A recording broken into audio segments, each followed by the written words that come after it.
everyone, I'm Kristyn Burtt for the Web.Files, that show that gives you all the scoop about your favorite web celebs.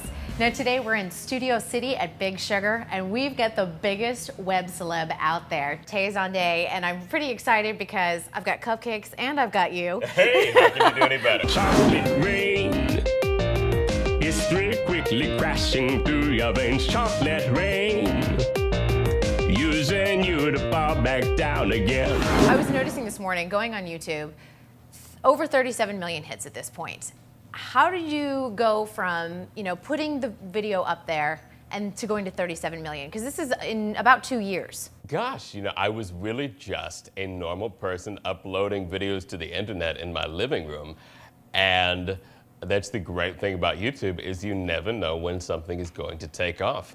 You uploaded multiple videos around the same time. What made Chocolate Rain stand out and take off? A lot of people say the song is catchy, it gets stuck in their head, their 2-year-old can't stop singing it at bedtime.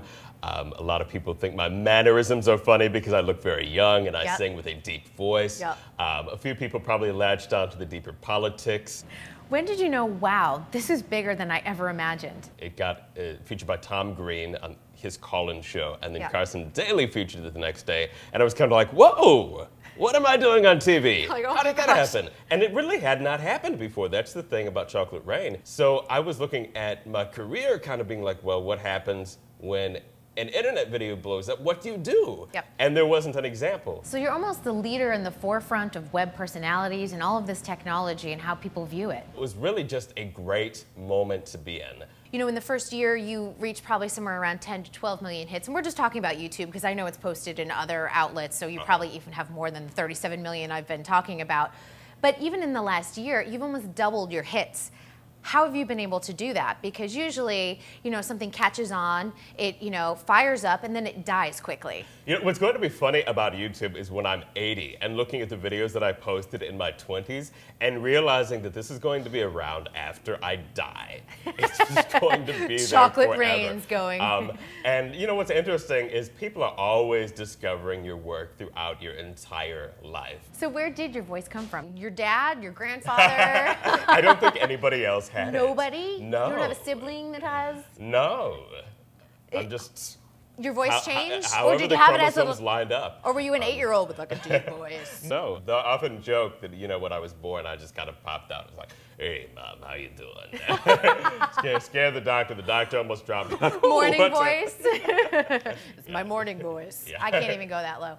So tell us about the franchise. Are you branding yourself? I think that's what you have to do on the internet. That's kind of the new reality of the internet, is everyone has to cultivate a personal brand where it's almost kind of like you have to just take the name on Twitter and MySpace and YouTube. Before someone else does. Before someone else does. And a lot of people ask me, where does Tay Zonday come from? And I was actually just entering funny names on Google, trying to come up with something that was catchy that had 0 results. And in January of 2007, Tay Zonday got 0 results on Google. So I knew, hey, that's catchy, it's not in use, and that's what I'm going to go with. And you're looking for a little rhyming sort of thing? Yeah, something that kind of gets stuck What in were your head. The rejected names besides Tay Zonday? I don't know. I was entering a lot, probably like, like Raymond Day and... Well, that's amazing. I mean, we're really looking forward to seeing what you do next, because I just think that there's so much out there, so much opportunity, and it's how you're going to utilize it. I mean, do you have some ideas or thoughts you want to share in your head as to what you're going to do? Gosh, I tell my manager I would love to do anything that's successful. Anything that pays? Yeah. But you also have to do what you love, and I love to do music, and I love to do film work and voice work too. So. Well, Tay, thank you so much for joining us. I kind of tackled you at Geek Out last week, which I thought was, you didn't think I was crazy or anything else like that. So I sure appreciate it and joining us here on the Web.Files. Oh, thank you so much for having me. I appreciate it. And I'm sorry I got you cupcakes that you couldn't eat. Well, they look good. They look good. It means that I can eat them all. Thank you so much. You got it. Thanks for joining us for this episode of the Web.Files. We hope you had a great time, because coming up next week, we have the entire cast from The Crew. That's right, it's where The Office meets a spaceship. They're a fantastic cast, so come on back and see us. I'm Kristyn Burtt. The Web.Files is now closed.